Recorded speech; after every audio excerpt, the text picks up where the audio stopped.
Les déviations racontent l'histoire de celles et ceux qui ont changé de vie.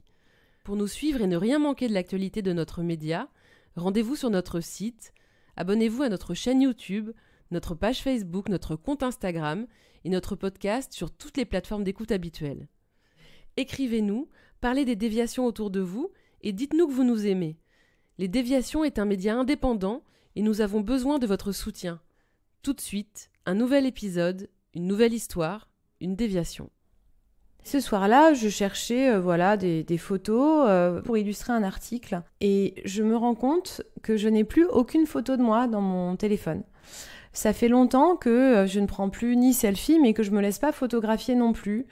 Et à la place, je n'ai que des photos de buffets somptueux, de pâtisseries, de gâteaux que je prends en photo à chaque fois que je suis invitée à une conférence de presse et qu'il y a un buffet. Et je regarde mon compte Instagram et en fait, il y a quasiment que des photos de choses à manger ou bien de très jolis flacons de parfum, d'objets en fait de nature morte. Et tout est mort, il n'y a plus de vivant en fait. Et ça me frappe de manière vraiment violente, quoi. Je me dis, mais où est-ce que j'ai disparu et pourquoi cette obsession en fait à ce point? Qu'est-ce qui me plaît autant dans le fait de photographier des pâtisseries régressives dans toute cette chantilly? Où est-ce que je suis?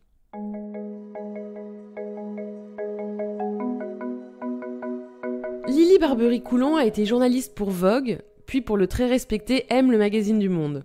Mais peut-être la connaissez-vous davantage via son blog ou son compte Instagram, où Lily enquête, interview, réfléchit, filme et partage avec ses lecteurs les quêtes qui traversent sa vie.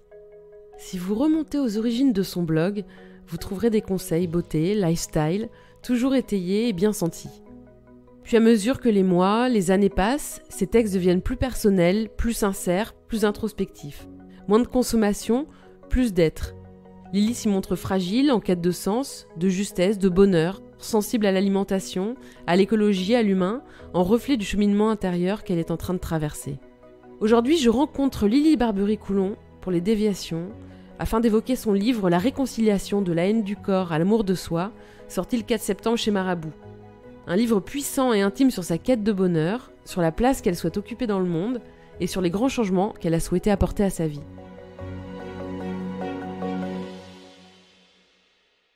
J'ai lu La réconciliation et j'étais assez étonnée. Tu te mets à nu, tu exposes une forme de mal-être qui semble t'accompagner depuis l'enfance. Est-ce que tu peux nous parler de la Lily d'avant ? En fait, moi, j'avais pas vraiment conscience que j'allais pas bien pendant longtemps.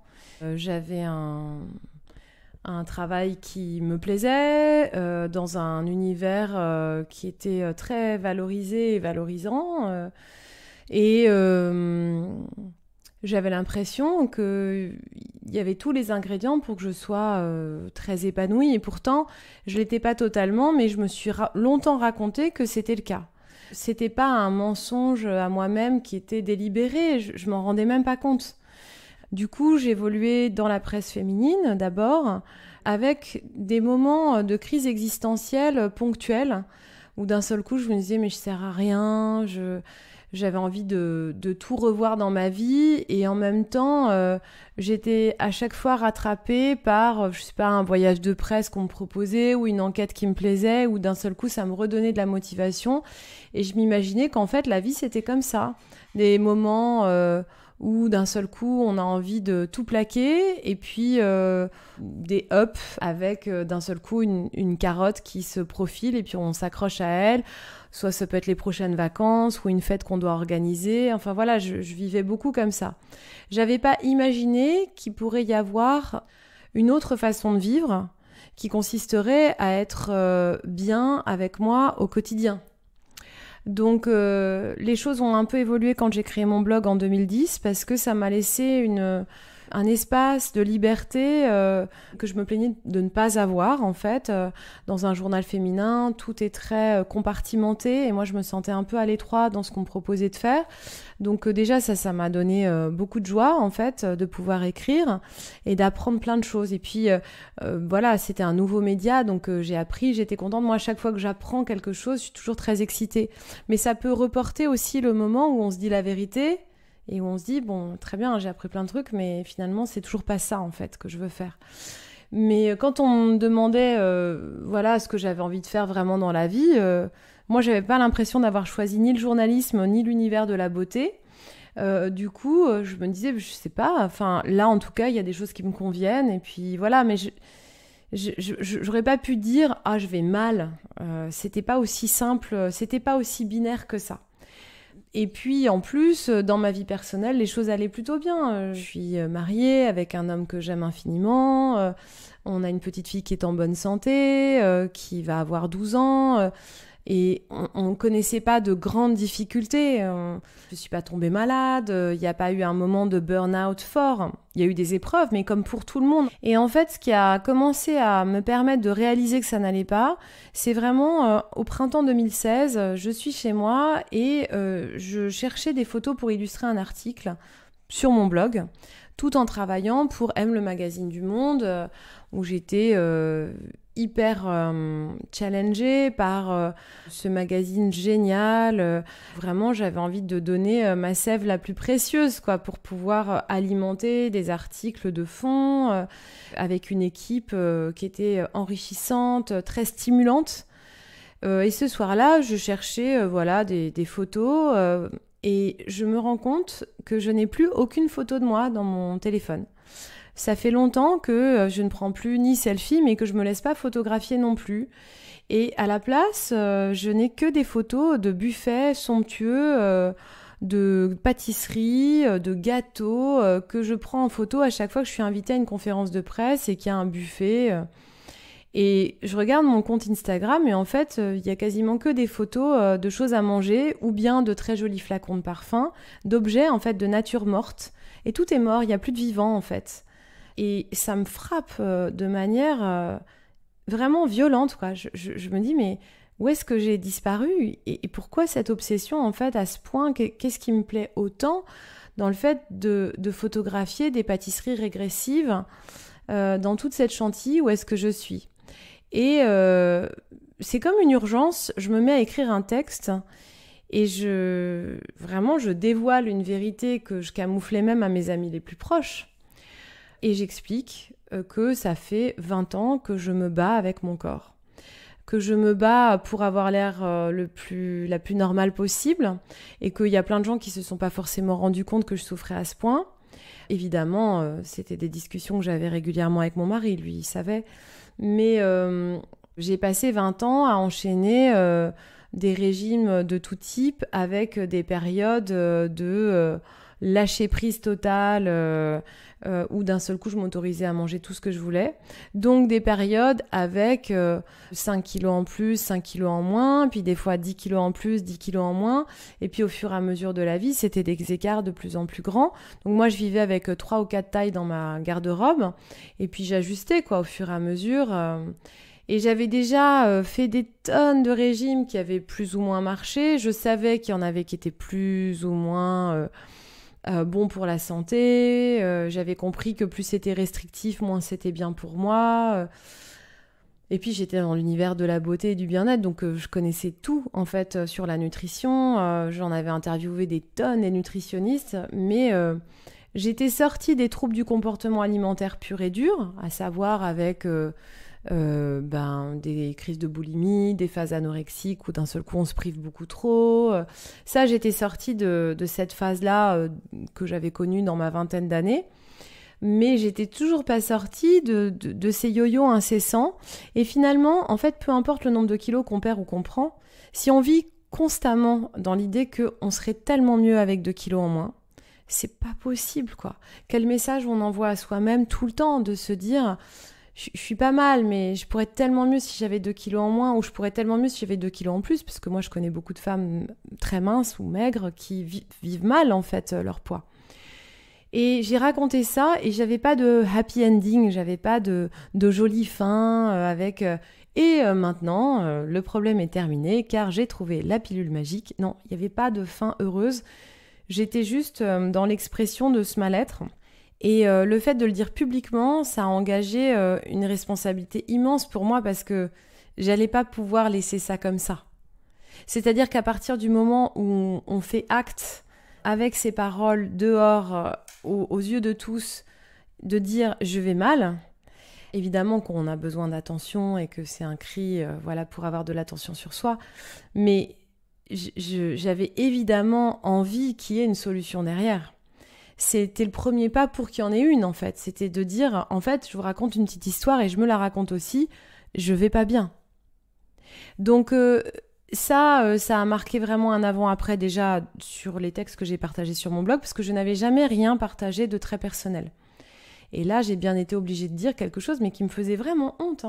J'avais honte, moi, de me dire chaque matin que je pouvais pas m'habiller comme je voulais. Je voyais des photos dans les magazines. J'allais à des soldes de presse de temps en temps où j'aurais pu m'acheter des vêtements et je me disais, mais ça, je peux pas me l'acheter, ça, je peux pas me le mettre. Puis ça me va pas. Puis je suis trop grosse, puis j'ai des trop grosses cuisses. Et puis... Mais quel enfer! Quel enfer de vivre avec cette voix et dans cette vie où quotidiennement, je me disais je ne suffis pas, je ne mérite pas. Donc forcément, quand on se dit ça par rapport à son corps, qui est le seul véhicule qu'on ait dans la vie, ça a des effets sur l'estime de soi et sur l'amour de soi. Mais j'en avais pas totalement conscience en fait. Je pensais pas que c'était si grave. Je me disais, on peut vivre en s'aimant qu'à moitié. J'aimais bien mon visage. Je m'adorais pas non plus, mais je veux dire, je me disais, je me regarde là où je choisis de me regarder, puis voilà, c'est tout, puis le reste, voilà. Et je m'étais déconnectée aussi de mes sensations corporelles, puisque j'avais plus de sensations ni de faim, ni de satiété. J'étais jamais rassasiée et j'avais tout le temps faim, ce qui n'était pas la vérité en fait. Et je faisais plus d'exercice physique. D'ailleurs, c'était une revendication de ma part. Je trouvais que les gens qui faisaient du sport étaient complètement cons. Donc, j'avais un jugement des autres et de moi-même qui était insupportable. Ça, c'est vraiment la première phase avec voilà, il y a un avant, un après.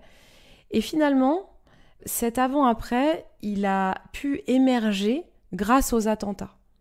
Parce que s'il n'y avait pas eu les attentats qui m'ont mis dans une insécurité vraiment très grande, où d'un seul coup je me suis dit alors, tout ce en quoi je croyais, à savoir que par exemple je peux marcher dans ma rue et je me sens en sécurité et je suis dans une ville où je suis loin de la guerre, tout ça venait de s'effondrer en fait.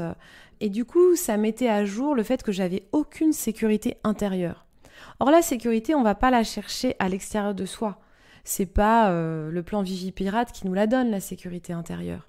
C'est pas une maison, parce que tout ça, ça peut partir du jour au lendemain. On peut perdre son emploi, on peut perdre le partenaire avec lequel on vit. Il n'y a rien qui nous appartient vraiment.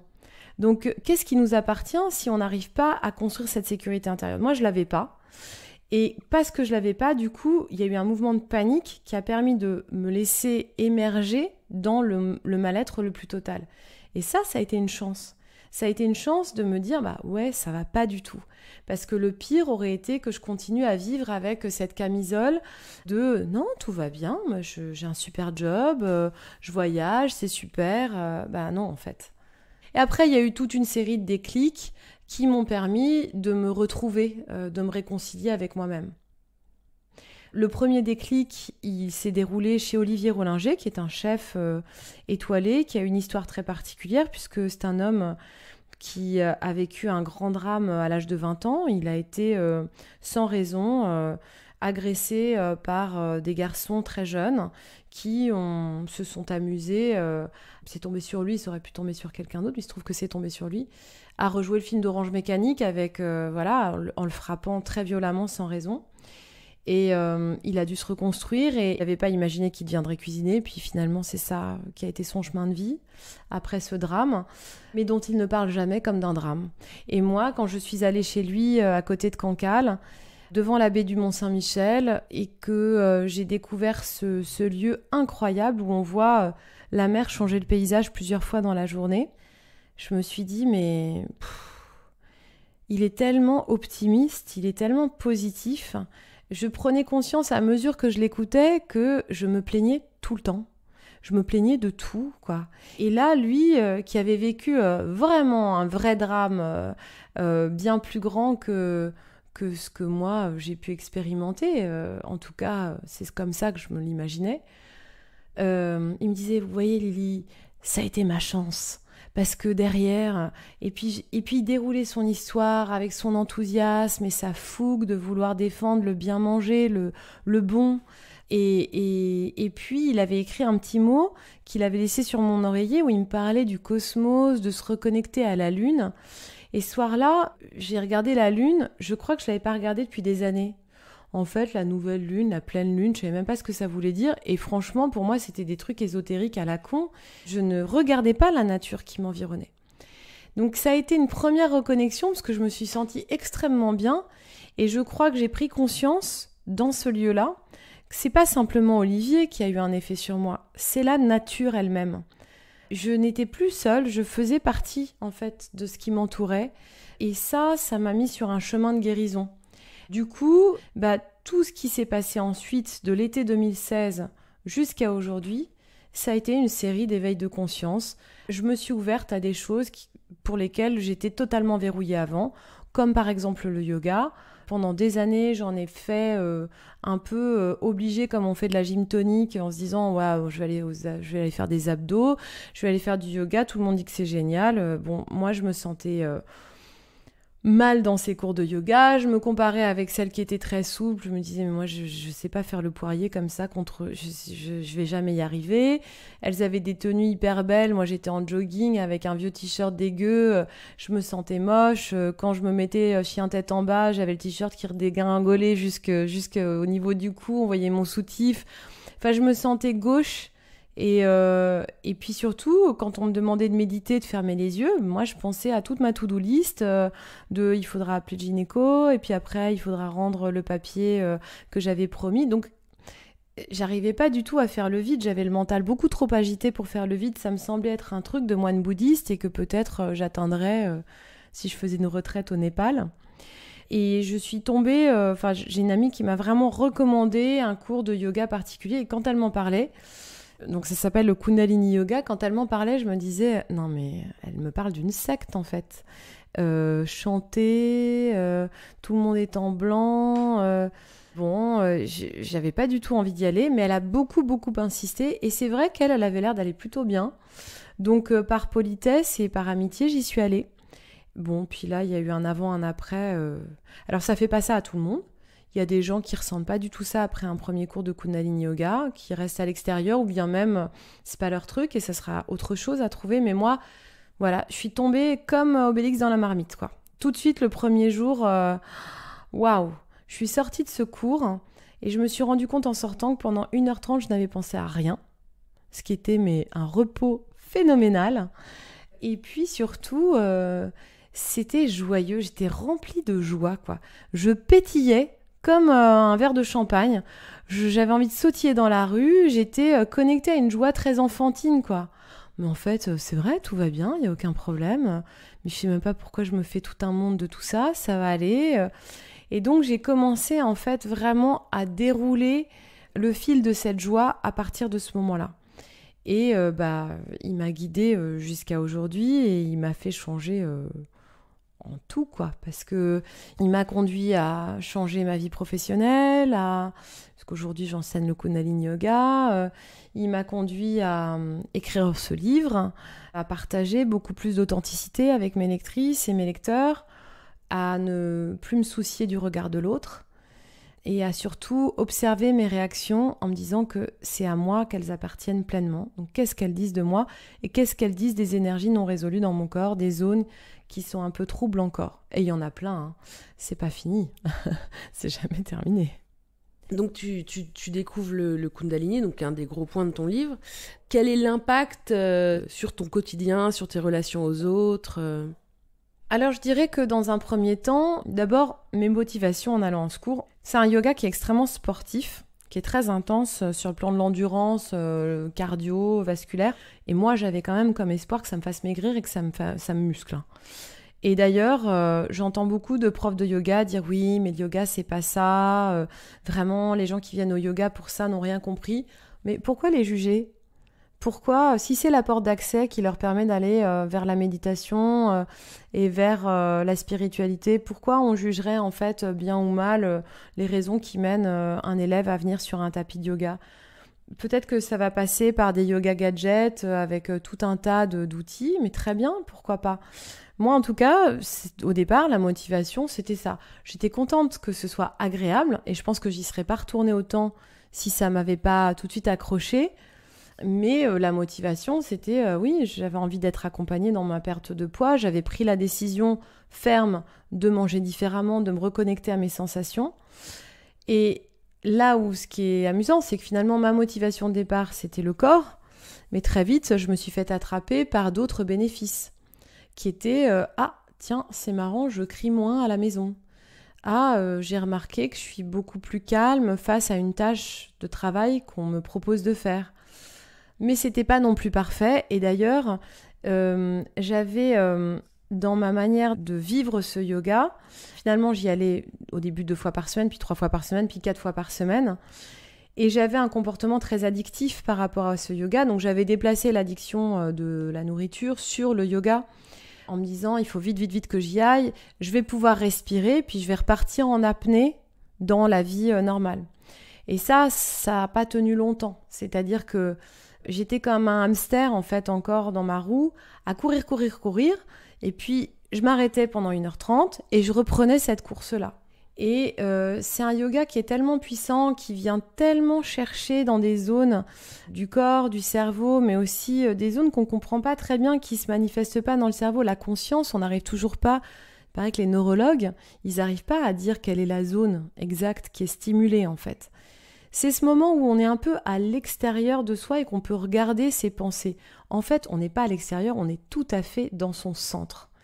Mais c'est le moment où on commence à regarder les pensées passer comme si on était au bord de la route, qu'on voyait des voitures avec une pensée qui dit « Ah, je suis vraiment nulle », mais on ne monte pas dans la voiture, on regarde la pensée et puis on voit qu'il y en a une autre derrière. Il y a une émotion aussi qui est là, on la regarde passer et on ne monte pas dans la voiture, on regarde.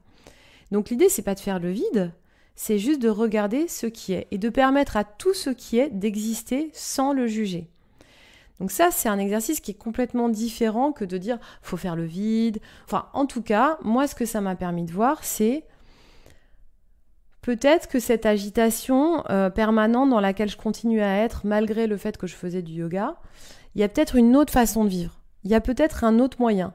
Peut-être que cette course, qui était très paradoxale par rapport à mon désir de ralentir, il y a peut-être une autre façon de faire. Et ça, en fait, à partir du moment où j'ai commencé à le manifester vraiment en me disant « je veux ralentir », il doit y avoir un autre moyen de vivre. Ça peut pas être comme ça, en fait. On n'est pas fait pour être compressé, en fait, autant par le temps. J'ai été entendue, hein. Mon ordinateur s'est pété. Pendant 3 semaines, j'ai pas eu accès à mes mails. Mon téléphone portable s'est cassé et j'ai dû apprendre par l'expérience à vivre sans tous les outils avec lesquels je travaillais jusque-là. Et puis, ma grande surprise, ça a été que la Terre a continué de tourner. Les gens ont continué à me contacter. Ceux qui comptaient vraiment ont continué à me contacter. Et tout ce que je devais faire, en fait, pour mon travail, c'est matérialisé quand même. Donc, où est-ce qu'on communiquait si on passait pas par les canaux habituels ? On communiquait par d'autres ondes. Finalement, je pensais très fort à quelqu'un en me disant « j'ai pas son mail, je sais pas comment on va pouvoir résoudre en fait ce problème ». Et puis la personne m'appelait dans la seconde qui suivait. Alors là, j'étais quand même assez sidérée. Je me disais mais en fait, on ne sait pas ce qui se passe en termes de physique quantique, au niveau cellulaire, comment est-ce qu'on peut communiquer. Donc là, évidemment, il y a plein de gens autour de moi qui me prenaient complètement pour une folle.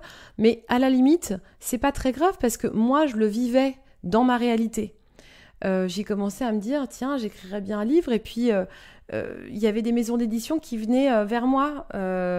Donc, c'est ça qui a été fou. C'était de se dire, la puissance de ma pensée, elle est tellement grande qu'elle peut me permettre, en fait, de la rendre concrète dans la matière. Donc ça, c'est ce que ce yoga et la méditation m'ont apporté de fou. Parce qu'à partir du moment où j'ai pris conscience que c'était moi qui créais ma réalité, du coup, j'ai commencé à poser mon attention sur des choses beaucoup plus positives qu'avant. Mais comme je fais ce travail de méditation, le fait de focaliser sur du positif, ça ne veut pas dire que j'oublie et que je suis dans le déni de tout ce qui est en moi. Non, je continue à avoir des ombres, je continue à avoir des zones qui ne sont pas résolues et je les vois mieux. Je les vois mieux qu'avant. Au quotidien, tu as un petit peu levé le pied, tu cours moins qu'avant ? Alors oui, je travaille beaucoup moins qu'avant. Et Mes rentrées, par exemple, la rentrée scolaire, hein, le mois de septembre, quand on a des enfants, c'est un mois qui est assez compliqué parce que on doit réinscrire son enfant à tout un tas de trucs, signer des papiers, assister à des réunions. Moi, je vis plus ça comme ça. Alors, je suis présente pour ce qui est important pour ma fille, mais je choisis de ne plus vivre cette sensation d'être prise au piège, en fait. Donc, ça veut dire que je fais moins de choses et que je choisis, par exemple, de renoncer à plein de sollicitations. Peut-être que je vois un peu moins mes amis pendant ce mois-là, que je sors moins à des dîners, qu'on m'invite à tout un tas de choses, comme j'ai cette influence sur les réseaux sociaux, on me propose plein de choses que j'aimerais faire, je sais pas, d'aller tester des nouveaux cours de yoga ou d'aller me faire masser. Je dis non à toutes ces sollicitations. Et puis, je sais que la clé, c'est que comme ça va être compliqué, je vais méditer encore plus longtemps. Par exemple, ce matin, j'ai fait 1h30 de méditation au lieu d'une demi-heure que je rajoute à ma pratique physique. Parce que c'est ma manière de savoir que je vais pouvoir être présente, en fait. Le niveau de stress, il a vraiment diminué, mais quand il se manifeste à nouveau, parce que voilà, je suis pas un ange, hein, je suis un humain, donc quand ça se manifeste à nouveau, j'ai plein d'outils. Je suis comme Mary Poppins, je sors de mon sac tout un tas d'outils, je sais que je peux, en faisant la respiration du feu, qui est une respiration très intense, je vais me mettre 10 minutes dans un coin, faire cette respiration, hop, je redescends. Il m'est arrivé, par exemple, il n'y a pas très longtemps, je partais de mon lieu de vacances pour rejoindre mon lieu de formation et j'avais 4 trains à prendre dans la même journée et j'apprends que le 3e train sur les 4 est annulé. Il n'y a pas de solution de remplacement, il y a un mouvement social, c'est annulé. Sur le moment, ma réaction, c'est putain, fait chier, je vais pas pouvoir y aller. J'appelle la SNCF, on me dit reprogrammez votre voyage au lendemain, sauf que je devais vraiment arriver à 15h pile sur le lieu pour que je puisse participer à une réunion qui était hyper importante, qu'on avait calée avec 3 autres personnes qui sont assez peu disponibles. Donc j'étais vraiment embêtée. Mais je reste pendant 1 heure un peu campée sur c'est nul, vraiment, je lâche pas, quoi. Et puis je fais la respiration que je connais, enfin un des pranayamas que je connais, et je me dis, non mais en fait, l'univers me soutient, il n'est pas contre moi, donc il faut que je lâche en fait, là, je vais juste me dire, demain je vais prendre les premiers trains, puis on va voir ce qui va se passer, mais je vais pas écouter le conseil de reporter le voyage, je vais trouver une solution. Et puis, je me dis, il faut quand même, je vais pas être aidée toute seule, il faut quand même que je demande de l'aide. Donc, sur Instagram, j'ai dit, est-ce qu'il y a quelqu'un qui serait disponible pour faire un voyage entre Valence et Grenoble demain ? Et je lançais vraiment une bouteille à la mer. J'avais pas suffisamment de réseau pour télécharger une application qui permet de faire du covoiturage. Et j'avais juste assez, en fait, pour publier ce truc-là, quoi.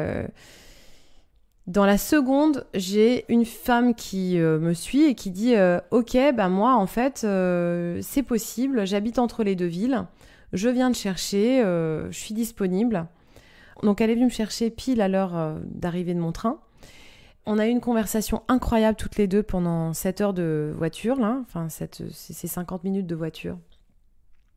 Je suis arrivée à 14h55 à Grenoble, exactement à l'heure à laquelle je devais arriver en train. J'ai pu rejoindre le groupe de gens avec lequel je devais avoir une réunion et tout s'est passé de manière hyper fluide. Si j'avais pas eu confiance en fait, si j'étais restée campée sur « oh là là, mais vraiment, c'est pas possible, ça me saoule, vraiment, la compagnie de train, ils sont nuls », alors qu'en fait, je connais même pas les raisons du mouvement social, mais elles sont probablement totalement justifiées, je serais passée à côté de cette rencontre, de cette heure de voiture qui a été géniale, où on s'est dit vraiment des choses profondes, et puis j'ai envie de la revoir, elle aussi. Et du coup, en fait, c'était une rencontre importante. Donc, c'est toujours ce truc-là, c'est je m'en remets à ce que la vie me propose de plus grand que ce que mon mental croit être juste. Et quand on est dans cette dimension-là, et qu'on se dit, je suis pas toute seule, je fais partie d'un grand tout, il y a plein d'humains autour de moi, il y a la nature autour de moi, donc je m'en remets à ce grand tout, du coup, on est beaucoup plus humble face aux situations et on trouve de l'aide. Donc non, le niveau de stress, il peut être très élevé, mais heureusement, j'ai des outils qui me permettent de voir, oh là là, là, je suis en train de tomber dans le piège. de ma croyance limitante qui est que je vais pas m'en sortir et je repars sur autre chose. Ton mari, avec qui tu es depuis 17 ans, comment est-ce qu'il a vécu ces changements ? Il les a vus, j'imagine. Ouais, il les a vus et puis j'ai la chance d'être avec quelqu'un qui a vraiment confiance en moi et qui me fait confiance sur mon chemin et qui, même quand j'allais pas bien, il a jamais cessé d'avoir confiance dans le fait que j'irais mieux, quoi. C'est un compagnon formidable parce que du coup, il n'est pas focalisé sur le problème. Bon, honnêtement, quand j'ai commencé à vraiment parler de cette source, de l'univers, du grand tout, je pense qu'il avait quand même quelques doutes. Et surtout, peut-être qu'il se disait, est-ce qu'on va pas la perdre là ? Est-ce qu'elle n'est pas en train de péter les plombs ? Mais il a vu les bénéfices en fait. Et là encore ce matin, il les voyait dans mon niveau de calme. Le nombre de fois où j'ai reçu des journalistes chez moi et où j'étais en panique totale de faut que j'aille chez le fleuriste, faut qu'il y ait des fleurs, faut que tout soit parfait, il faut que j'aille chez le coiffeur avant, il faut que je trouve un maquilleur. Bon bah là comme tu me vois, il n'y a pas de fleurs chez moi. J'ai même pas pensé acheter des trucs à manger pour grignoter. Enfin, avant je me mettais la grosse pression quoi. Et aujourd'hui bah je me présente telle que je suis et je me dis que je suffis.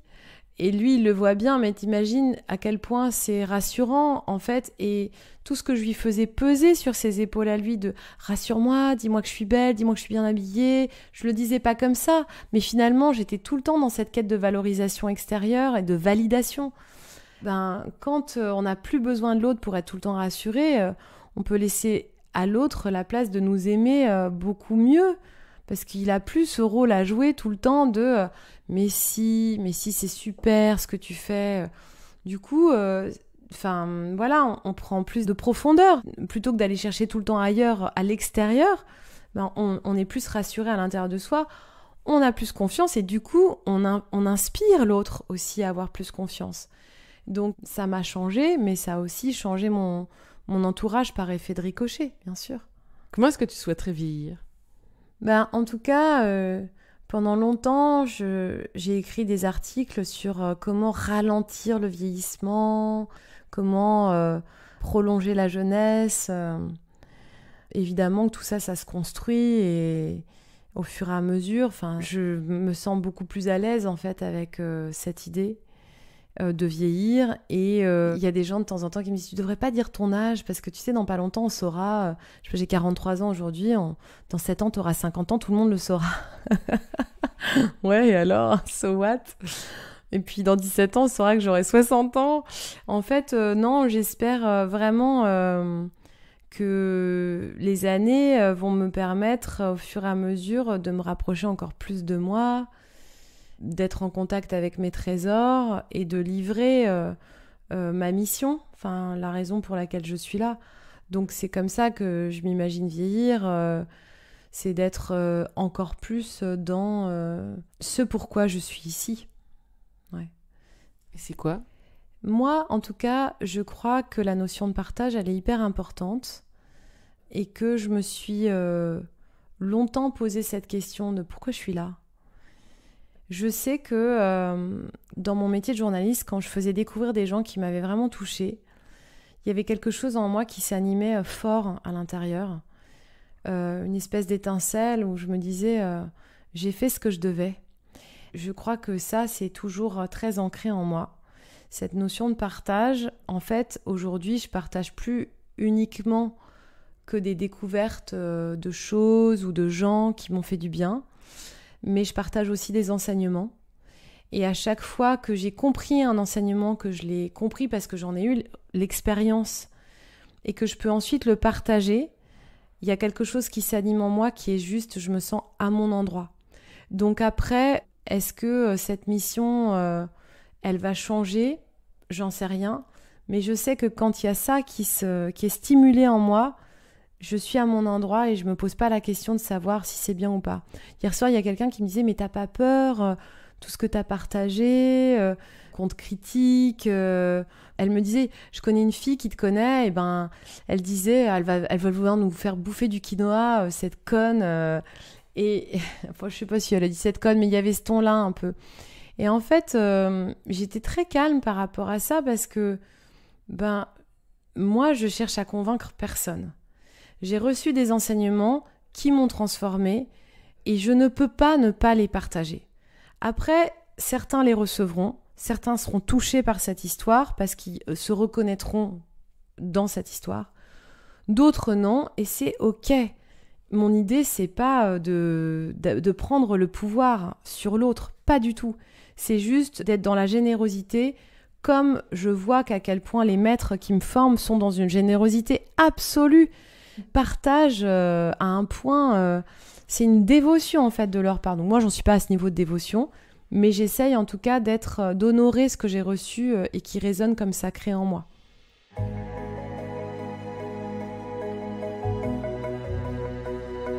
C'était un entretien mené par Laurence Velli et réalisé par Sidney Clazen pour Les Déviations en partenariat avec Grazia. Commentez, écrivez-nous, partagez, taguez vos amis, réagissez avec beaucoup de cœur, de pouces levés et d'étoiles quand on vous le propose. Les Déviations n'ont qu'une vocation, raconter des histoires de gens qui ont changé de vie. À très vite pour un prochain épisode.